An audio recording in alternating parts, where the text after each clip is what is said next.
Hello, muraho neza, Yesu ashimwe. Nkuko maze kumenyera muri kumwe na Kagenza Ernest mu mwanya twahariye kuganira ku ijambo ry'Imana. Televiziyo ni Umutambyi online TV. Yesu abaho umugisha.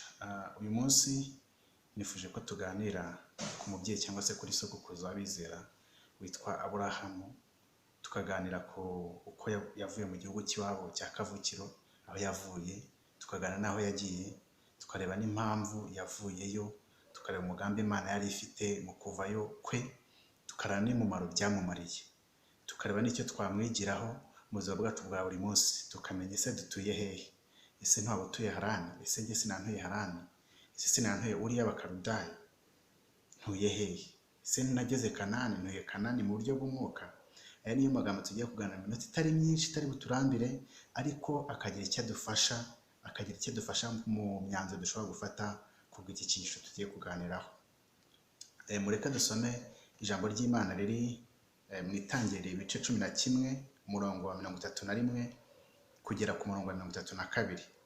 Handitse amagambo ngo, Tera ajyana Aburamu umwana we na Loti mwene Harani umwuzukuru we na Sarayi umukazana we umugore wa Aburamu umuhungu we, bava muri Uriya bakarudaya barajyana, bavanwa no kujya mu gihugu cy'i Kanani, bagera i Harani barahatura. Nshaka ko tuza kunota kuri aha hantu bavuye hehe. Bavuye mu gihugu cyitwa Uriya bakarudaya cyangwa se aho nakwita mu isi y'abanyabyaha. Bajyanywe no mu gihugu cyitwa Kanani cyangwa se mu gihugu bari bumvaga ko ari destination cyangwa se aricyo cyerekezo bafite. Purpose bafite bahaguruka no kuva muri Uriya bakarudaya, hari impamvu bari bahavuye ahandi kandi bagiye muri Kanani. Ariko ijambo ry'Imana tubwiye ngo baragenda bagera ahantu hitwa Harani ngo barahatura. Ni igitangaza. Abo bantu kuki batuye Harani kandi bafite gahunda yo kugera muri Kanani? Nibyo tugiye kuganiraho turebe. Noneho dukomeze n'ubundi ni mu Itangiriro, dusome ku murongo wa 12, dusome ku gice cya 12 umurongo wa mbere kugera ku murongo wa 2. Haranditse ngo, Uwiteka ategeka Aburamu ati, va mu gihugu cyanyu, usige umuryango wanyu n'inzu ya so, ujye mu gihugu nzakwereka. Nzaguhindura ubwoko bukomeye, nzaguha umugisha, nzogeza izina ryawe, uzaba umugisha. Yesu atugirire neza. Dusomye amagambo arimo umugabo wafashe umwanzuro mwiza wo kuva mu gihugu cya Uriya bakarudaya, ariho n'igisekuru cye cyari kiri niho iwabo. Afata umwanzuro ariko abona atavayo wenyine, vuga ati reka mvaneyo n'abana banjye, mvaneyo n'abavandimwe babo, mvaneyo mu muryango wanjye muri rusange. Twese hari impamvu itumye tuva muri iki gihugu cya Uriya bakarudaya, hari n'indi mpamvu itumye tujya muri Kanani.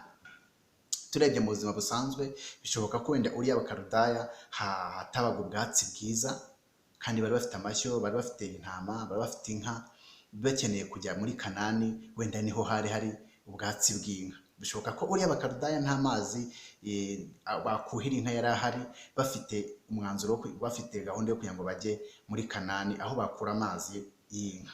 Mbese bishoboka ko muri Uriya bakarudaya hari inzara, ariko bakeneye kujya ahantu hatakiri inzara, aho badasonza. Mbese hari ikibazo bakeneye guhunga, bakeneye kujya hari ibisubizo ariho Kanani. Uyu mupapa rero, uyu mugabo papa afashe umwanzuro ati, bana banjye bakazana, muze tugende tujye muri Kanani. Ijambo ry'Imana ratubwiye ngo baragiye banyura, cyangwa bari kunyura, banyura mu gihugu cya Harani, ngo bahageze barahatura. Hari ikintu ugeze ari kwibaza ndi gusoma aya magambo. Ese abantu ko batuye muri Harani bafite gahunda yo kujya muri Kanani bimeze biti? Naje gutekereza, ntabwo natekereje nk'umuntu wize theology, dutekereze mu buzima bwacu busanzwe. Natekereje bishoboka ko ikibazo cyari kiri muri Kanani bari batangiye kubona batakikirimo. Bishoboka ko bageze mu gihugu aricyo cya Harani, babona ko kirimo ibintu byiza byatuma baharesista, byatuma bahaguma gatoya.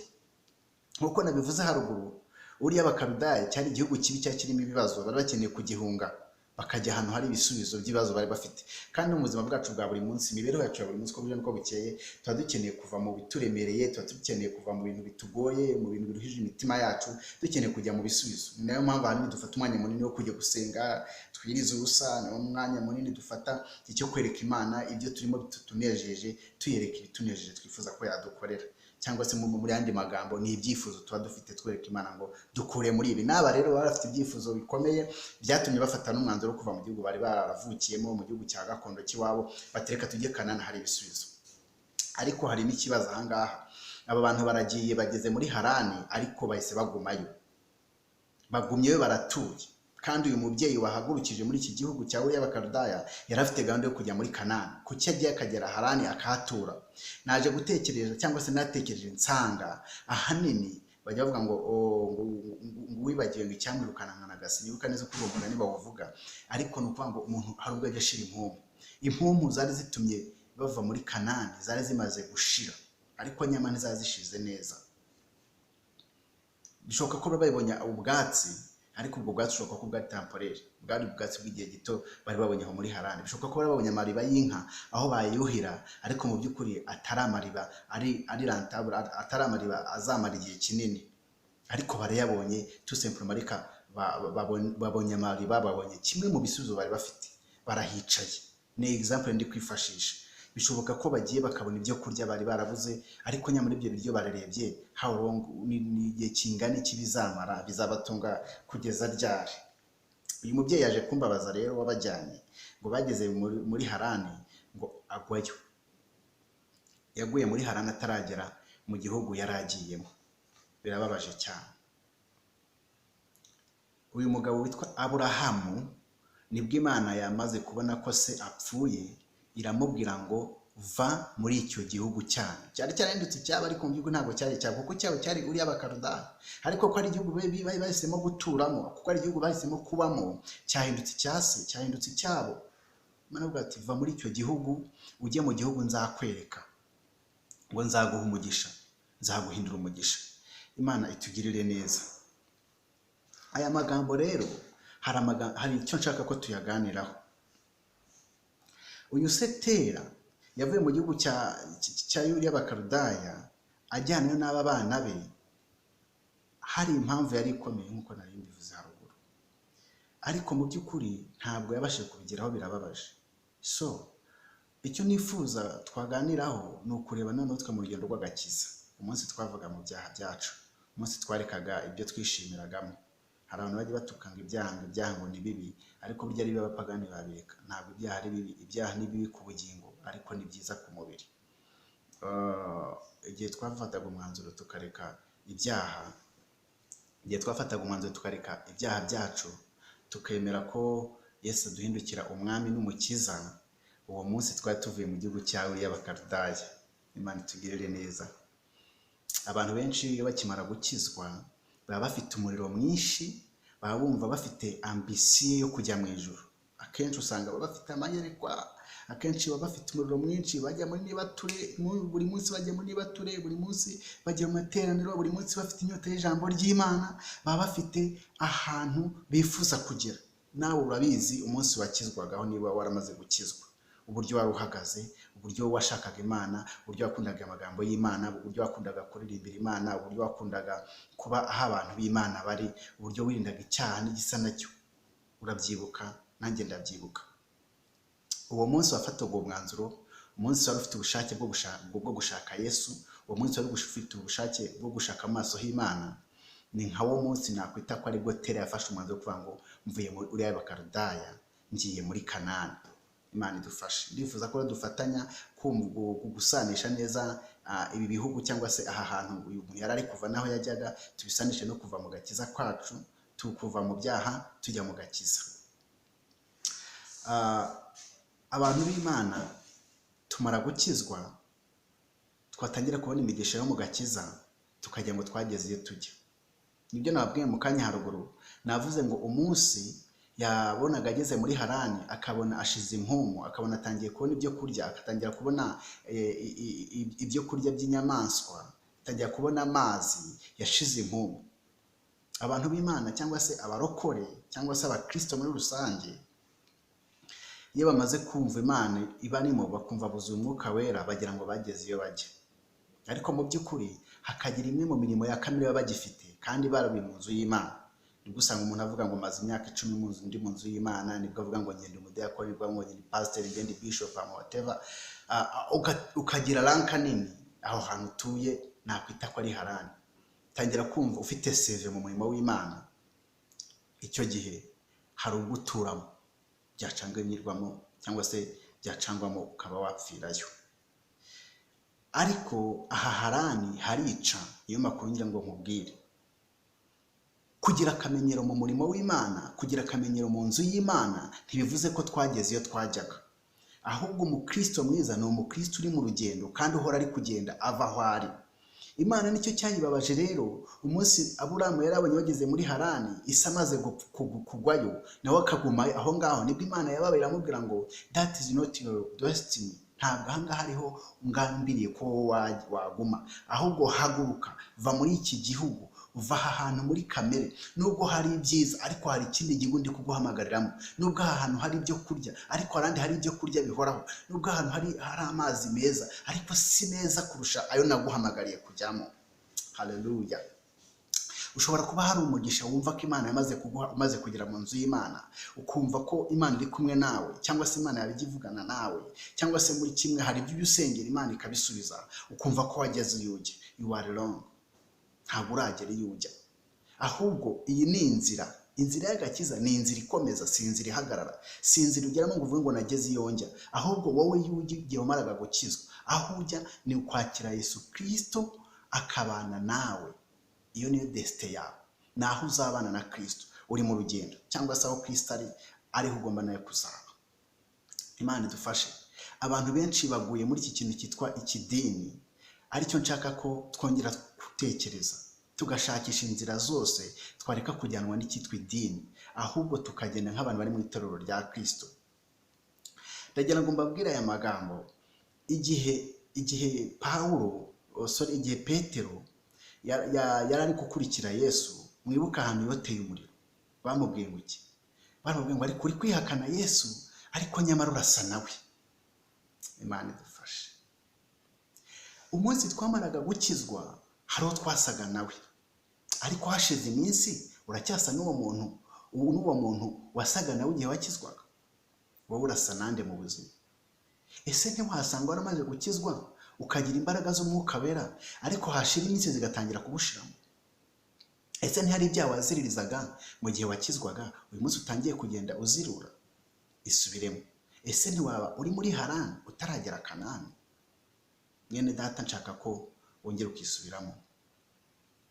Nshaka ko tugira ikintu gikomeye dutekereza kandi tugafata umwanzuro tugakomeza urugendo. Imana idufashe cyane. Ndagira ngo mbabwire aya magambo yuko Harani nubwo hasa naho ari heza ariko si heza, nta mugisha uhari. Harani ntabwo Imana ihavugira, Harani ntabwo Imana ihakorera, no. Cyokora Harani hari abavuga ko ari Imana ivuze atari Imana ivuze. Cyokora Harani hari abasa n'abakorera Imana ariko atari Imana bakorera. Harani ni muri confusion. Harani naho umuntu yumva ko ari mu idini ariko atari mu itorero, ariko abamubona bakabona ari mu itorero. Harani ni mu kazu yaza. Harani nahasa nahavuga ngo ibingibi nabireka ariko ibisi nabireka. Harani naho tugira agakiza gafite condition. Abantu muri iki gihe dufite umuco wo kugira agakiza kari condition, ngo ngiye nakizwa ngo ariko ngo ntabwo nakabya, ngo ngiyewe ngo ibi nabikora ngo ariko birango no gukabya. Ariko nukabye uzakabye muri Yesu, nukabye uzakabye mu gakiza, nukabye uzakabye mu kujya imbere y'Imana, nukabye uzakabye mu gusenga, nukabye uzakabye mu kumvira Imana, nukabye uzakabye gukiranuka. Imana idufashe. Ndagira ngo nkubwire ngo gerageza ukabye, kabye mu bya Kristo, kabya mu gukizwa kwawe, nibwo uzamenya neza kuri mu rugendo. Niba hari ibintu waziruye, shakisha inzira wanyuramo kugira ngo bivemo. Ndagira ngo mbabwire ko mu Harani hari za kamere. No, Harani hari bisa n'imbuto z'umwuka wera, ariko hari za kamere. Ukiri uri y'abakarudayo, ukiri mu bupagano, ukiri mu byaha byawe, icyo gihe wumvaga wari mu byo wemerewe, wari mu byaha byawe, wari byishimiraga, wumvaga unezero uri muri ibyo byaha byawe. byashimishaga umubiri ariko ubugingo bwawe buzarimbuka. Ariko Imana yakugiriye neza, iraguhamagarira kugira ngo va aho ngaho muri uriya bakarudaya uze Kanani cyangwa se uze mu gakiza ukizwe neza. Uwo munsi Imana yaguhaye favere, ariko nyamara ugezemo hagati utangira guhagarara, utangira kwicara. No, komeza urugendo, ongera uhaguruke. Nuko Imana ibwira Aburahamu ngo va aho ngaho Harani, komeza ugende ugere mu gihugu nzakwereka, ugere mu gihugu cya Kanani, ari cyo so yari yagambiriye kujyamo. Wowe wahagarariye hehe? Wowe uri hehe mwene data? Ndagira nkubwire ngo hari igihugu cyiza, hari ubuzima bunejeje. Kujya mu gakiza neza ni mu gihugu cyiza mu buryo bw'umwuka. Imana idufashe cyane. Rero ndagira ngo nkubwire ngo shaka uburyo ubana n'Imana mu buryo wumva ko ari Imana ivugana nawe. Shaka uburyo ubana n'Imana mu buryo wumva ko uri mu nzira uva muri Harani uri kujya muri Kanani. Imana ishimwe. Abantu bajya muri Kanani bava muri Harani batandukanye n'abatuye muri Harani, kuko uko ugenda wegera Kanani niko ugenda ushobora kubona inzuri nziza. Uko wegera Kanani niko ugenda ubona ibyiza byarutaga Harani. Yego ya Harani hari heza, ni mu buruhukiro, ni mu barokore, ni mu bakristo, ni mu bizeramana batevane mu kanko. Ariko aho Harani ntabwo ariyo gahunda Imana ifite. Imana ifite gahunda yo gukure muri Harani ikugeze muri Kanani. Imana ishimwe. Umuntu uri kujya muri Harani atandukanye n'umuntu uri Harani. Umuntu uri kujya muri Kanani atandukanye n'umuntu uri Harani. Umuntu uri kujya muri Kanani atandukanye n'umuntu uva muri uriya bakarudaya ajya muri Harani. Imana idufashe. Harani ni mu gikombe cyamaze benshi. Ndagira ngo uve Harani ujye muri Kanani. Imana idufashe cyane. Imana iduhe kumva neza no gusobanukirwa icyo ndi kuvugira aha ngaha. Kandi Imana nanjye impe kurushaho kumva aya magambo ndi kuvuga.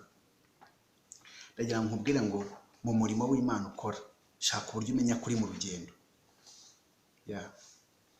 Ukora umurimo kandi ukora neza abantu bakagukunda, ariko mu by'ukuri wumva uri mu rugendo, uracyari mu rugendo cyangwa warahagaze wagumye Harani. Shaka uburyo wamenya ahantu uri. Imana idufashe cyane. Ndagira ngo nkubwire ngo tureke gushakira umugisha ahantu utari. Tuririza kenshi, turasenga kenshi, turitanga kenshi, ariko ntituri kubikorera Harani. Byari byiza kubikora, ariko ukabikora wavuye Harani uri kujya Kanani. Imana idufashe cyane. Ndagira mbabwire ko Harani nta mugisha uhari nk'uko nabibabwiye kare. Kandi reka mbabwire, abakristo benshi twiga duteshwa umwanya, duta umutwe cyane, ariko mu byo dutamo umutwe ntabwo ari byo biri ngombwa. Turata umutwe mu murimo w'Imana wari mwiza, ariko hari kimwe cy'ibanze. Uri mu yihe nzira? Menya neza inzira urimo. Numenya ko wavuye Harani uri kugana Kanani, uwo murimo ukomeze uwukomeze. Imana idufashe cyane. Ndagira ngo mbabwire ngo hari umugisha Imana itaguha ukiri muri Harani. Hari umugisha Imana itaguha ukiri muri Harani. Mu gihe ukiri mu murimo w'Imana ukikora ibigaragara ko ari byiza mu nzu y'Imana, ariko ufite ibyaha utajya ureka, ufite ibyaha utajya wihana ngo ureke, uracyari mu muvumo wa uriya y'abakarudaya. Mu gihe uri mu nzu y'Imana ariko mu by'ukuri ugifite kamere utajya ureka, uracyari uriya y'abakarudaya. Yesu adufashe. Ndagira ngo nkubwire amagambo.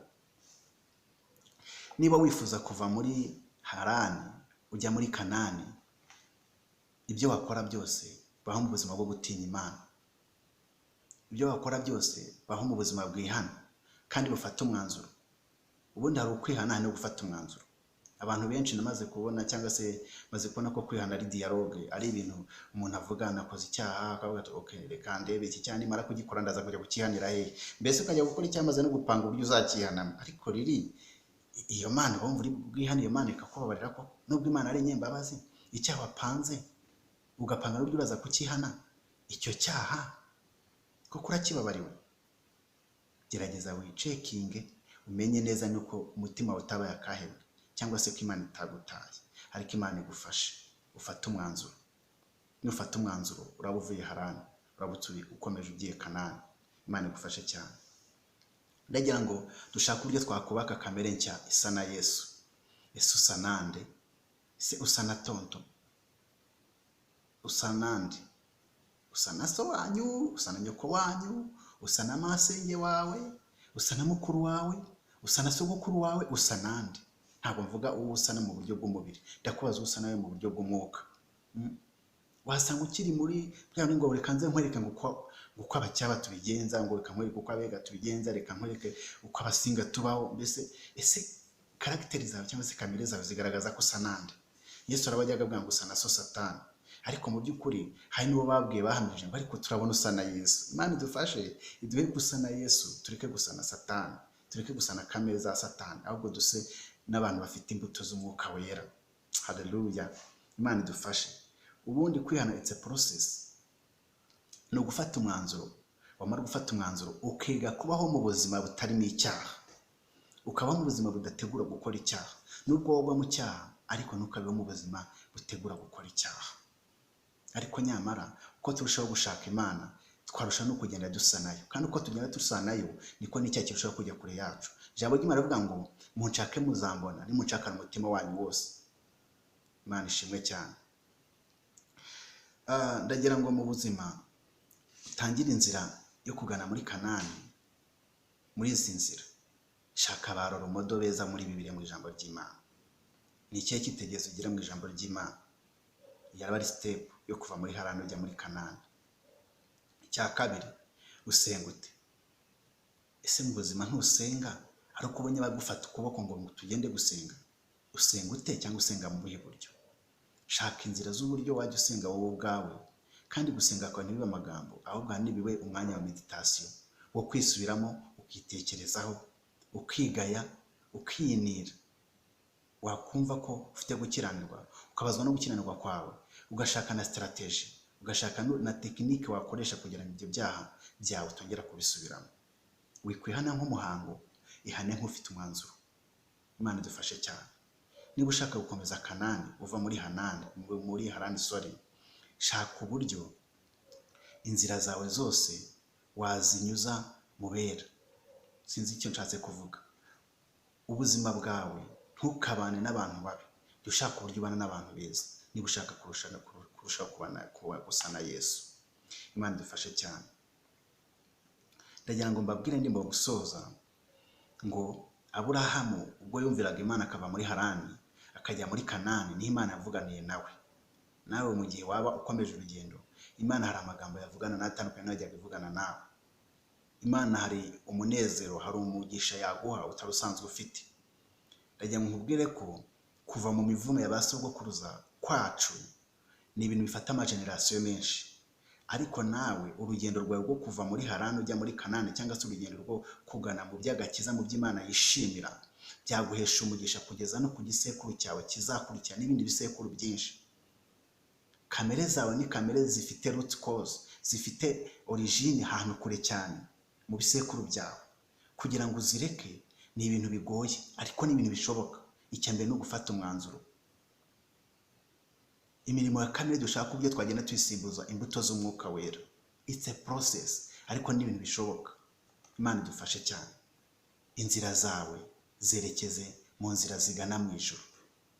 Reka kwita ku isi, reka kwita ku by'isi, shaka uburyo wabona Imana.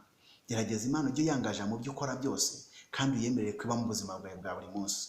Ikikunaniye kiyere kwibwiza ukuri, wereke ko kikugoye, izagufasha umenye uburyo wakivamo. Imana iguha umugisha. Turi kugira mwanya wo gusoza, ndagira ngo nkubwire ngo wibuke gukora subscribe kuri iyi channel kugira ngo ujye wumva ijambo ry'Imana uko turishyizeho, kandi mu gihe ufite inyunganizi jya ukora comment. Ikindi usangize ijambo ry'Imana na bene so, uko tugenda twaploadinga cyangwa se dushyiraho andi magambo Imana iba yaduhaye, nawe uzajya uyabona. Yesu aguha umugisha, ugira umunsi mwiza.